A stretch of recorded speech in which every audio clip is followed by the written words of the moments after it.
حاصل کر سکتا ہے، کوشش سے حاصل کر سکتا ہے۔ شرف انسانیت کا راستہ صراط مستقیم ہے، شرف انسانیت کا راستہ انبیاء کا راستہ ہے، شرف انسانیت کا راستہ ائمہ کا راستہ ہے، شرف انسانیت کا راستہ جو ہے وہ اہل بیت کا راستہ ہے۔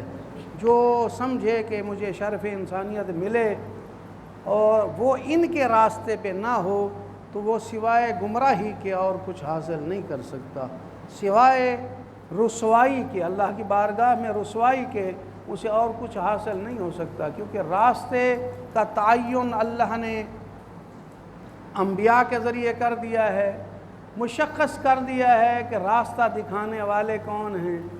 انسانوں پر نہیں چھوڑ دیا کہ جو تمہیں جو راستہ دکھائے اس پر عمل کرو گے تو نجات پا جاؤ گے، ایسی بات نہیں ہے، بلکہ راستہ دکھانے والے، اللہ کی رضا بتانے والے، اللہ کی رضایت کے لیے عملی طور پر کوشش کر کے انسانیت کو درس دینے والے شخصیات کا ذکر بھی اللہ نے اپنے نبی کے ذریعے اس امت کو بتا دیا ہے، واضح بتا دیا ہے کہ بھئی آپ کو شرف انسانیت چاہیے تو حدیث ثقلین پر عمل کرو، حدیث ثقلین پر عمل کرو گے تو شرف انسانیت ملے گا، کیونکہ حدیث ثقلین بتا رہی ہے کہ رسول جو دو چیزیں چھوڑ کے جا رہے ہیں، اگر انسانیت ان دو چیزوں سے ہٹ جائے گی تو وہ انسانیت نہیں رہے گی، بلکہ حیوانیت سے بھی بدتر ہو جائے گی، وہ گمراہ ہو جائے گی۔ وہ چاہے شکل و صورت میں، چاہے عمل میں، چاہے کردار میں، چاہے باتوں میں، چاہے گفتگو میں آپ کو وہ مسلمان نظر آئیں، لیکن جو ان دو سے، یعنی حدیث ثقلین میں جن کا ذکر ہوا ہے، ان دو سے جو بھی ہٹ گیا ہے، جس مسلک سے بھی ہے وہ ان دو سے ہٹ گیا ہے، یعنی قرآن اور اہل بیت سے جو بھی ہٹ گیا ہے وہ گمراہی کی طرف چلا گیا ہے، اسے شرف انسانیت مل ہی نہیں سکتا۔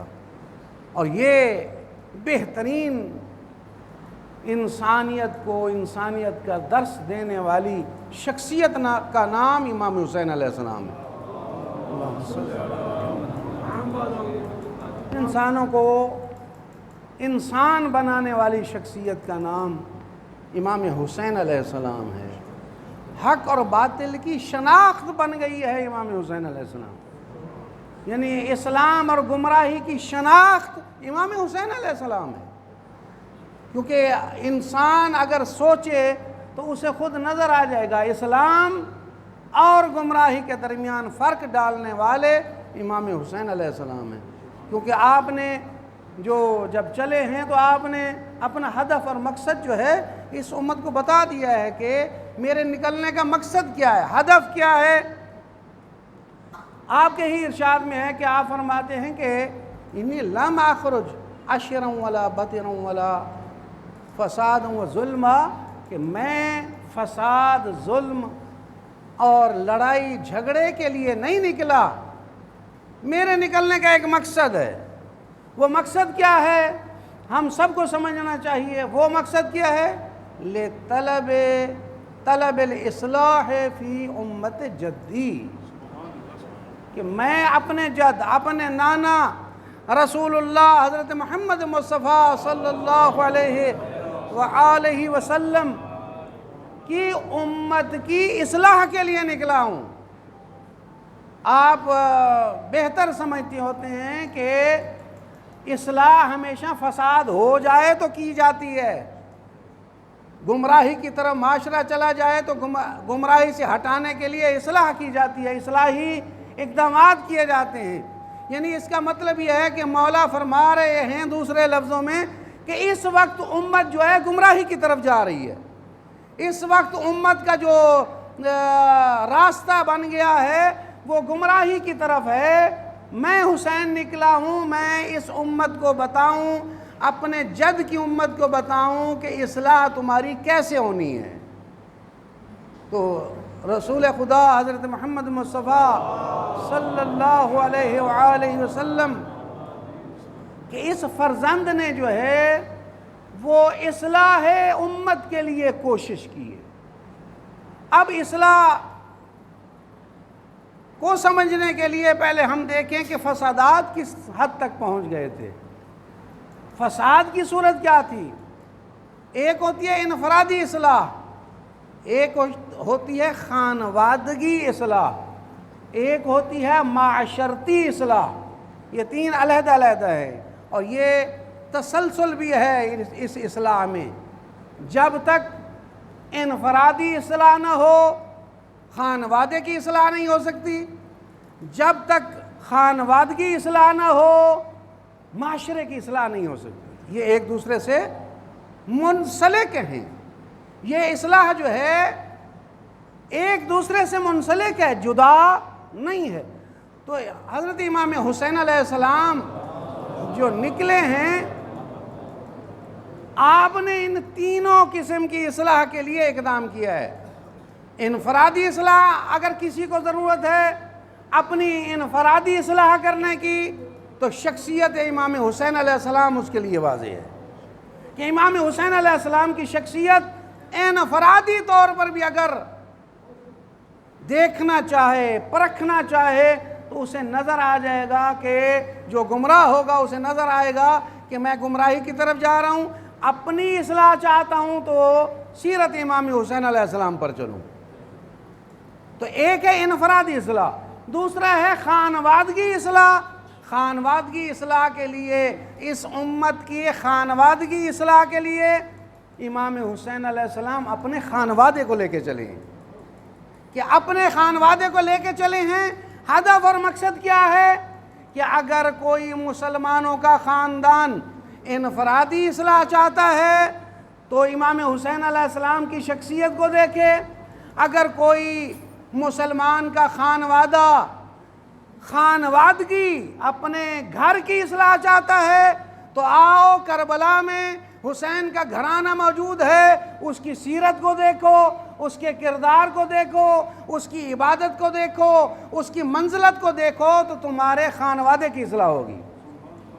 اور اسی طرح معاشرتی اصلاح، اگر کوئی یہ شخص چاہتا ہے کہ میں معاشرے کی اصلاح کروں، معاشرہ صحیح ہو جائے، تو میں پہلے بھی عرض کر چکا ہوں معاشرہ کبھی بھی صحیح نہیں ہوتا جب تک انفرادی اصلاح نہ ہو، اور اسی طرح خاندان کبھی بھی درست اور صحیح روش پر نہیں چلتے جب تک یہ انفرادی اصلاح نہ ہو۔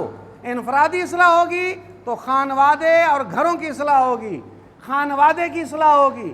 جب گھر کی اصلاح ہو جائے گی تو یہ گھر جمع ہو کے معاشرہ بنتے ہیں، تو یہ پھر پورے معاشرے کی اصلاح ہوگی۔ تو اس اعتبار سے اگر کوئی یہ چاہتا ہے کہ میں اپنے معاشرے کی اصلاح کروں، معاشرے کی اصلاح کرنی ہے، تو پھر بھی آپ کو کربلا کی طرف دیکھنا پڑے گا۔ کربلا میں جہاں خود ذات امام حسین علیہ السلام نظر آتی ہے، وہاں کربلا میں جہاں خانوادہ امام حسین علیہ السلام نظر آتا ہے، وہاں کربلا میں امام حسین علیہ السلام کے ساتھ اصحاب امام حسین علیہ السلام بھی نظر آتے ہیں۔ یہی معاشرہ ہے، یعنی ایک مکمل، مختصر اور جامع معاشرے کا تعارف کرا کے امام حسین علیہ السلام اس امت کو بتانا چاہتے ہیں کہ اگر حق و باطل کے درمیان ٹکراؤ ہو جائے، حق و باطل کے درمیان جو ہے تمہیں تشخیص نہ ہو، تم سے فیصلہ نہ ہو، تو دیکھ لو کربلا میں، کربلا تمہیں بتائے گی حق کیا ہے اور باطل کیا ہے۔ کربلا کا درس یہی ہے کہ انسان سوچے۔ اب ایک بنیادی چیز جس کی طرف ہمیں متوجہ ہونا چاہیے، کیا ہم جو عزاداری مظلوم کربلا امام حسین علیہ السلام مناتے ہیں، اس عزاداری میں مقصد امام حسین علیہ السلام چھپا ہوا ہے؟ وہ مقصد کیا ہے؟ انفرادی اصلاح، خانوادے کی اصلاح اور معاشرے کی اصلاح۔ یہ اسی اصل ہدف یہی ہے، کیونکہ آپ نے خود اپنے فرمان میں بتایا ہے مولا امام حسین علیہ السلام نے کہ میں بآواز بلند صلوات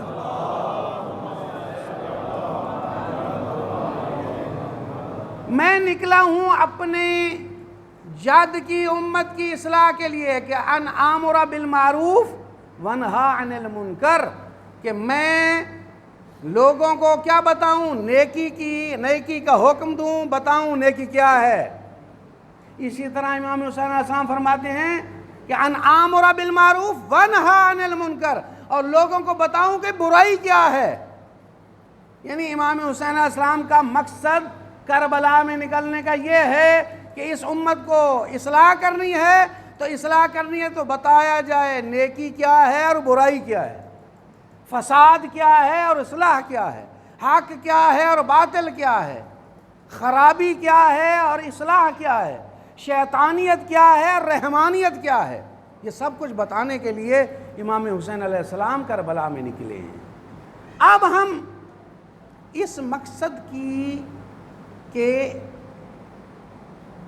اصلاح اور یہ جو امت کی اصلاح کے لیے مولا نکلے ہیں، اس مقصد کے حصول کے لیے ہم کیا کر رہے ہیں، یہ ایک نقطے کی طرف ہم تمام عزاداروں کو متوجہ ہونا چاہیے۔ کبھی جو بھی مظلوم کربلا کا عزادار ہے، عزاداری منانا عبادت ہے، مجلس میں جانا عبادت ہے، اسی طرح جلوس میں جانا عبادت ہے، سبیلیں، لنگر، نیاز، ہر جہت سے یہ ایک عبادت کا ایک حصہ ہے، یہ عبادت ہے۔ لیکن اس عبادت کا ایک ہدف اور مقصد کیا ہے؟ اس عبادت اور ہدف اور مقصد یہ ہے کہ ہم امام حسین علیہ السلام کے زیادہ قریب ہوں۔ ہمارا مقصد یہی ہے۔ عزاداری میں شرکت کرتے ہیں کس لیے؟ کہ مظلوم کربلا کا غم منائیں تاکہ مولا کے زیادہ قریب ہوں۔ مجالس و جلوس میں شرکت کرتی ہیں، ہدف یہی ہے کہ امام حسین علیہ السلام کا غم منائیں، جلوسوں میں جائیں، نیاز پکائیں، سبیلیں لگائیں تاکہ مظلوم کربلا کا قرب حاصل ہو۔ اب ہم سب کو سوچنا چاہیے، کیا گناہ میں مبتلا ہو کے ہم مظلوم کربلا کا قرب حاصل کر سکتے ہیں؟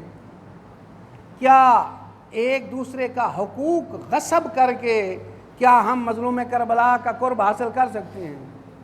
کیا باطل پر عمل کر کے کردار میں جو ہے وہ باطل پن ہو، گمراہی ہو، اور زبان پہ امام حسین علیہ السلام کا نام ہو، تو مجھے بتائیں کیا مظلوم کربلا امام حسین علیہ السلام ہم سے راضی ہوں گے؟ یعنی کربلا میں امام حسین علیہ السلام نے جو ہمیں ہدف اور مقصد دیا ہے وہ یہی ہے کہ بھائی جو دین میں فساد قائم ہو گیا تھا، اس فساد کی اصلاح کے لیے میں نکلا ہوں۔ جو بدعات جو ہے اس دور میں آ چکی تھی معاشرے میں، اس کی نفی کے لیے میں نکلا ہوں۔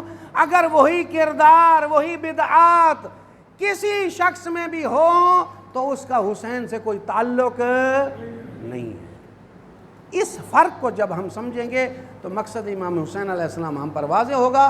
اللہ سے دعا ہے کہ اللہ اہل بیت کے صدقے ہمیں حقیقی طور پر عزاداری منانے کی توفیق عطا فرمائے۔ اس عزاداری کے ساتھ ساتھ ہمیں اپنے خانوادے اور معاشرے کی اصلاح کرنے کی بھی توفیق عطا فرمائے۔ بسم اللہ الرحمن الرحیم۔ والعصر ان الانسان لفی خسر الا الذین آمنوا وعملوا الصالحات وتواصوا بالحق وتواصوا بالصبر۔